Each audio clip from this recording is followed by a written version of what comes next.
Hidup itu seperti roda yang berputar. Tak selamanya kita berada di bawah. Kisah ini tentang seorang anak miskin yang sejak kecil hanya dikenal sebagai si anak gembel oleh warga kampungnya. Tapi siapa sangka anak itu kelak menjadi seseorang yang begitu disegani bahkan oleh orang-orang yang dulu menginjak harga dirinya. Namanya Raka. Ia lahir dari keluarga yang sangat sederhana, bahkan bisa dibilang miskin. Rumahnya hanya berdinding papan dengan atap seng berkarat. Ayahnya seorang buruh bangunan yang hanya bekerja jika ada proyek, sedangkan ibunya menjual gorengan keliling. Sejak kecil, Raka sudah terbiasa makan nasi dengan garam. Namun, yang lebih menyakitkan bukan soal perut lapar, melainkan hinaan dari orang-orang di sekitarnya. Ih, Raka datang. Bau, pergi sana. Anak miskin, teriak Dimas, anak Pak RW sambil menutup hidungnya. Anak-anak lain tertawa, ikut mengejek Raka yang hanya bisa menunduk sambil menggenggam ujung bajunya yang robek. Setiap hari, Raka menghadapi hinaan itu. Warga kampung pun seolah tak pernah menganggap kehadirannya. Bahkan saat ibunya berjualan gorengan, tak sedikit yang berujar, "Jangan beli, nanti ketularan miskin." Namun, di balik semua itu, Raka menyimpan tekad yang besar. Ia sering berkata pada dirinya sendiri, "Suatu hari, aku akan buat mereka menyesal sudah merendahkanku." Raka bukan anak yang pintar secara akademik, tapi ia rajin. Ia suka membaca buku bekas yang ia temukan di tempat sampah atau diberi oleh ibu-ibu baik hati di pasar. Ia membaca apapun, dari buku cerita, pelajaran, hingga koran bekas. Setiap malam, di bawah cahaya lampu minyak, Raka belajar. Ibunya sering menatapnya sambil mengelus kepala. "Nak, jangan pernah berhenti bermimpi meski orang lain menertawakanmu," bisik sang ibu. Kata-kata itu selalu jadi pelita di hatinya. Saat masuk SMP, Raka tetap menjadi bahan ejekan. Seragamnya kusam, sepatunya bolong. Namun guru-guru mulai menyadari ketekunan anak itu. Nilai-nilainya terus meningkat dan ia sering diminta bantu mengajar teman-temannya yang kesulitan. Suatu hari, kepala sekolah datang ke kelas. "Kami memilih Raka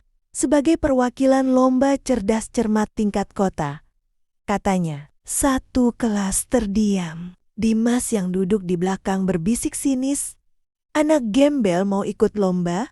Kocak." Raka tak menggubris. Ia pulang dan belajar lebih keras. Ibunya menyiapkan makanan terbaik dari hasil jualan seadanya. Menang atau kalah nggak penting. Nah, yang penting kamu sudah berani mencoba. Hari lomba tiba. Raka gugup, tapi ia menenangkan diri. Ia menjawab pertanyaan demi pertanyaan dengan tenang. Akhirnya, pengumuman pemenang pun dibacakan. Juara pertama, Raka dari SMP 3. Air mata Raka menetes. Ia menatap langit dan berbisik, "Bu, aku bisa." Ibunya memeluknya sambil menangis, bangga sekaligus haru. Sementara itu, Dimas hanya bisa melongo dari kejauhan. Kemenangan itu membawa Raka ke banyak perlombaan lain. Ia mulai dikenal tidak hanya di sekolah, tapi juga di tingkat kabupaten. Beasiswa pun datang. Ia diterima di SMA unggulan tanpa harus membayar sepeser pun. Di SMA, tantangan baru datang. Lingkungan yang lebih kompetitif membuat Raka harus bekerja 2 kali lebih keras. Namun, ia tetap rendah hati. Banyak teman yang kagum dengan kerajinannya. "Raka, bantuin aku dong pelajaran matematika," pinta Sinta. Gadis pintar tapi pemalu. Raka tersenyum. "Ayo, kita belajar bareng di perpustakaan." Kebaikan hati Raka membuatnya semakin disukai. Bahkan, beberapa guru menyebutnya sebagai calon pemimpin masa depan. Raka itu contoh murid yang pantang menyerah, kata Pak Dharma, guru matematika. Setelah lulus, Raka diterima di universitas negeri ternama. Ia mengambil jurusan teknik industri berkat minatnya pada dunia permesinan sejak kecil. Ia kuliah sambil kerja paruh waktu demi membantu ibunya. Setiap akhir pekan, Raka masih membantu ibunya berjualan gorengan. Ia tidak malu. "Ini bukan soal miskin. Ini soal perjuangan," katanya pada seorang teman kampus yang terkejut melihatnya di pasar. Di kampus, Raka aktif dalam organisasi dan dikenal sebagai mahasiswa berprestasi. Ia ikut program pertukaran pelajar ke luar negeri dan memperluas wawasan serta jaringan. Sepulang dari luar negeri, Raka membuka usaha Kesil Kashilen di bidang logistik. Ia mulai dari garasi rumah dengan bantuan teman-teman kampusnya. Tak disangka, bisnis itu berkembang pesat. Dalam waktu 5 tahun, Raka menjadi CEO perusahaan logistik yang mengelola ratusan karyawan. Ia memberi nama perusahaannya Pelita Asa, terinspirasi dari cahaya lampu minyak saat ia belajar di masa kecil. Suatu hari, ia membuka lowongan besar-besaran. Banyak warga kampung yang dulu merendahkannya ikut melamar, termasuk Dimas. Saat wawancara, Dimas menunduk malu. Saya butuh pekerjaan, Pak Raka," katanya pelan. Raka menatapnya lama, lalu tersenyum. "Kita semua pernah salah, tapi kesempatan kedua itu ada. Selamat bergabung." Dimas bekerja sebagai staf biasa. Setiap hari ia melihat Raka memimpin rapat, memberi arahan, dan dihormati banyak orang. Hatinya sesekali dicekam rasa bersalah. "Dulu aku mengejek dia, sekarang aku kerja di bawah dia," bisik Dimas suatu malam pada rekan kerjanya. Tapi Raka nggak pernah membalas, malah baik banget. Suatu hari, Raka mengundang seluruh warga kampung ke acara peresmian kantor barunya. Ia berdiri di podium dan berkata, "Dulu saya dianggap tak berarti, tapi saya belajar bahwa rendah hati lebih penting dari dendam." Banyak yang terharu, beberapa warga bahkan menangis. Ibunya berdiri di sampingnya, memeluk Raka erat. "Kamu sekarang bukan cuma anakku, kamu inspirasi banyak orang." Raka membangun sekolah gratis di kampungnya. Ia beri nama Sekolah Harapan. Di sana, anak-anak dari keluarga kurang mampu bisa belajar tanpa biaya. Ia juga membuat program beasiswa. Tak boleh ada anak yang kehilangan masa depan hanya karena miskin, katanya saat wawancara dengan media nasional. Nama Raka pun dikenal luas. Ia sering diundang sebagai pembicara motivasi. Ceritanya menginspirasi jutaan orang yang merasa hidup mereka tak punya harapan. Di puncak kesuksesan, Raka tetap sederhana. Ia tetap tinggal di kampung.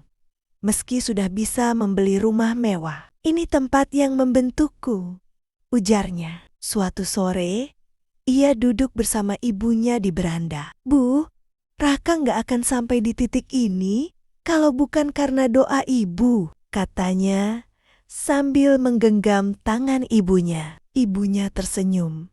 Matanya berkaca-kaca. "Dan ibu nggak pernah berhenti percaya kamu akan jadi orang besar." Raka membuka program pelatihan keterampilan Untuk para pengangguran di kampung, kita nggak cuma kasih ikan, kita ajarkan mereka memancing. Katanya, kampung yang dulu mencibirnya kini berubah jadi pusat perhatian karena banyak warganya yang sukses berkat program Raka. Dimas perlahan berubah. Ia jadi pekerja keras dan belajar banyak dari Raka.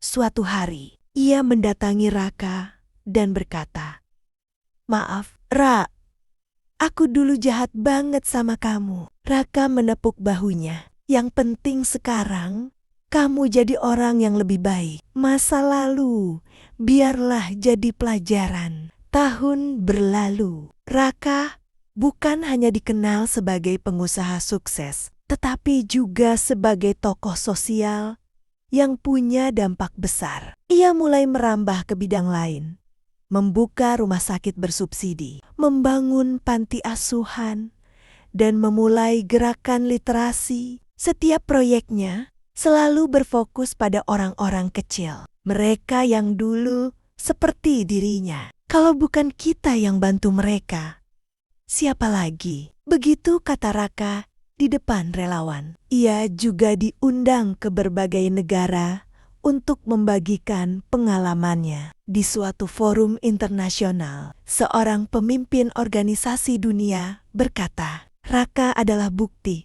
bahwa kemiskinan bukan akhir dari segalanya, tapi bisa jadi awal dari perubahan besar." Di penghujung kisah hidupnya, Raka menulis sebuah buku berjudul Langit yang Pernah Abu-Abu. Buku itu menjadi bestseller dan dibaca jutaan orang. Di dalamnya ia menulis, "Jangan biarkan hinaan orang lain jadi penjara. Biarkan itu jadi sayap yang mengangkatmu lebih tinggi." Cerita Raka pun terus dikenang, bukan hanya karena ia sukses, tapi karena ia tetap menjadi manusia yang peduli, rendah hati, dan penuh cinta. Nama Raka tak hanya tercatat dalam sejarah kampungnya, tapi juga di hati banyak orang yang pernah merasa kecil. Dan dari kampung sederhana itulah kisah anak miskin yang dulu dibuli kini menjadi legenda inspirasi yang tak lekang oleh waktu.